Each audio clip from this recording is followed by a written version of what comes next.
না আল্লাহ চান না যে আপনি জাহান্নামে যান, না আল্লাহ চান এটা। আল্লাহ সুবহানাহু ওয়া তাআলা চান না যে ইবলিসও জাহান্নামে যান। কথা কি বুঝতে পারছেন? আল্লাহ সুবহানাহু ওয়া তাআলা চান না যে আবু জাহলও জাহান্নামে যান। আল্লাহ চান না যে আপনিও জাহান্নামে যান। এই জন্য একজন ব্যক্তি যখন মরুভূমিতে তার উট হারিয়ে ফেলে, তো মরুভূমির রাস্তা চেনা খুব কঠিন। আপনি নিজেও একবার মরুভূমিতে হারিয়ে গেলে আর বের হতে পারবেন না।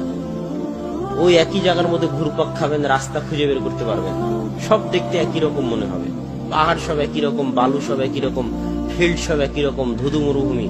কোন দিকে যে যাচ্ছি, কোন দিকে যে পূর্ব, কোন দিকে যে পশ্চিম, রাস্তা খুঁজে বের করে পার হতে পারবেন না। মরুভূমিতে ঘুরতে ঘুরতে মারা যাবে। উট মরুভূমির রাস্তা চিনে। তো যে ব্যক্তি মরুভূমিতে উট হারিয়ে ফেলে মানে তার মৃত্যু নিশ্চিত। একজন ব্যক্তি মরুভূমিতে উট হারিয়ে ফেলে নিজের মৃত্যুকে নিশ্চিত মনে করে যে এই মরুভূমিতে আমার তো বাঁচার পথ নাই, আমি তো আমার উটকে হারিয়ে ফেলেছি, মরতে যখন হবে তাহলে একটু বিশ্রাম করি, এখান থেকে আমার বাঁচার কোনো পথ নাই।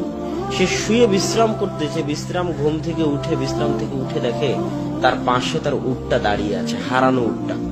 তো জীবন ফিরে পেলে মানুষ যেমন আনন্দিত হয়, সে মৃত্যুর মুখ থেকে ফিরে এসে আনন্দের ঠেলায় বলতেছে, খুশির ঠেলায় বলতেছে যে আল্লাহ তুমি আমার বান্দা, আমি তোমার রব। বাক্য উল্টা করে দিয়েছে, মানে খুশির ঠেলায় হিতাহিত জ্ঞান হারিয়ে ফেলেছে। তো আল্লাহ সুবহানাহু ওয়া তাআলা বলতেছেন এই মানুষটা মৃত্যুর মুখ থেকে ফিরে এসে যতটা না আনন্দিত, আমার কোন বান্দা যে আমার সাথে সম্পর্ক রক্ষা করেনি দুনিয়াতে যাওয়ার পরে। আপনাদের কয়জনের দাবি করতে পারবেন আল্লাহর সাথে সম্পর্ক আছে? কয়জন? সালাত আদায় না করলে আল্লাহর সাথে সম্পর্ক থাকে? বলেন, সালাত আদায় না করলে আল্লাহর সাথে সম্পর্ক থাকে? আপনাদের কয়জনের আল্লাহর সাথে সম্পর্ক আছে? কয়জনের দাবি করতে পারবেন যে হ্যাঁ আমার সাথে আল্লাহর সম্পর্ক আছে, ছিন্ন হয়ে যায়নি? আপনার সন্তান যদি আপনার সাথে সম্পর্ক ছিন্ন করে, আপনার সন্তান যদি হারিয়ে যায়, তো মায়ের কষ্ট কেমন হয়, পিতার কষ্ট কেমন হয়, আর ওই সন্তানের কষ্ট কেমন হয়? ইউসুফ আলাইহিস সালাম কোথায় 20-25 বছর হারিয়ে গেছেন, বাপ জানি না ইউসুফ কোথায়। কাঁদতে কাঁদতে ইয়াকুব আলাইহিস সালামের চোখ পর্যন্ত অন্ধ হয়ে গেছে। তো বাপ কষ্টে আছে না নাই? তো সন্তানকে হারিয়ে ইয়াকুব আলাইহিস সালাম যত কষ্টে আছে, আপনি আপনার সন্তানকে হারিয়ে যত কষ্টে থাকবেন, আল্লাহ বলতেছেন যে এই যে মানুষটা মৃত্যুর মুখ থেকে ফিরে এসে তার উট ফিরে পেয়ে যতটা না আনন্দিত হয়েছে, আমি আল্লাহ আমার কোনো বান্দা যে দুনিয়াতে যাওয়ার পরে আমার সাথে সম্পর্ক রাখেনি, তাকে হারিয়ে আমি যে কতটা কষ্টে ছিলাম, সে যদি কোনোদিন আমার নিকটে ফিরে এসে তওবা করে, তো মৃত্যুর মুখ থেকে ফিরে আসা এই লোকটা যতটা না আনন্দিত, আমি আল্লাহ তার চেয়ে বেশি আনন্দিত হব। তারপরেও কি আপনি চাইবেন না আল্লাহর দিকে ফিরে যেতে, আল্লাহর সাথে সম্পর্ক তৈরি করতে? পৃথিবীতে কেউ আছে আল্লাহ ছাড়া আপনার?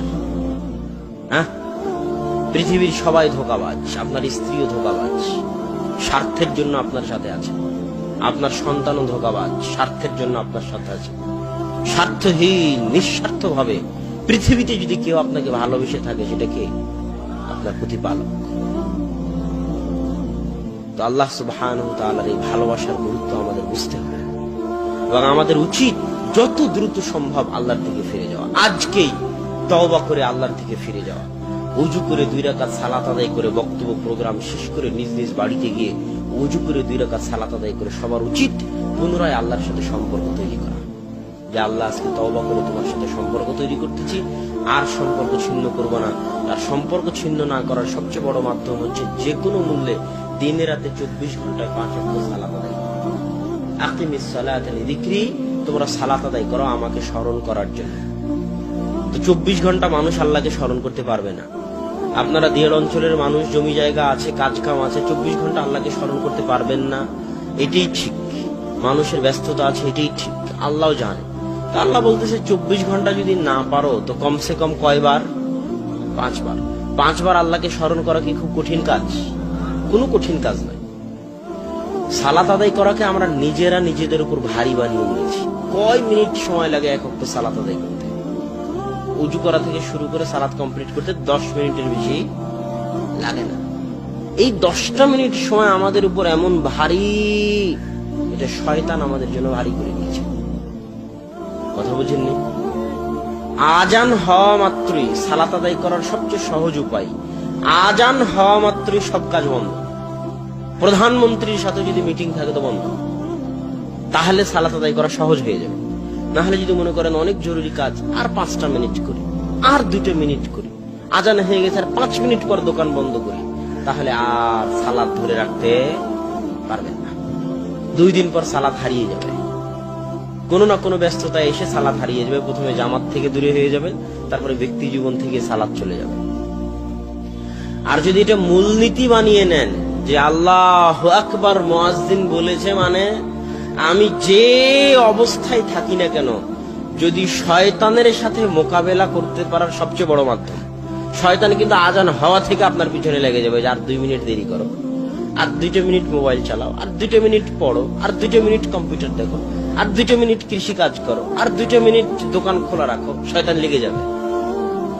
নামাজিকে নামাজ থেকে এইভাবে দূরে নিয়ে চলে যায় শয়তান। যে নামাজ পড়ে না তার কথা তো বাদই দিলাম, যারা সালাত আদায় করে তাদের এই অবস্থা।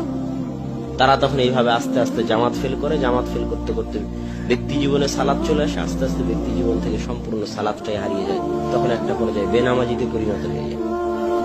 তো সালাত আদায় করার সবচেয়ে বড় উপায় হচ্ছে আজান হওয়া মাত্রই সব কাজ বন্ধ, যত জরুরি কাজ হোক না কেন। এইটা ছাড়া আপনি আল্লাহর সাথে সম্পর্ক ধরে রাখতে পারবেন না। সালাত ছাড়া আল্লাহর সাথে সম্পর্ক ধরে রাখার কোনো উপায় নাই। কেননা আল্লাহর নিকটে আল্লাহর ইবাদত করার, আল্লাহর নিকটে চাওয়ার, আল্লাহর সাথে কথা বলার, আল্লাহর সাথে মোনাজাত করার, আল্লাহর নিকটে দোয়া করার, আসমানের নিচে জমিনের উপরে সালাতের চাইতে কোনো বড় মাধ্যম পৃথিবীতে আর নাই।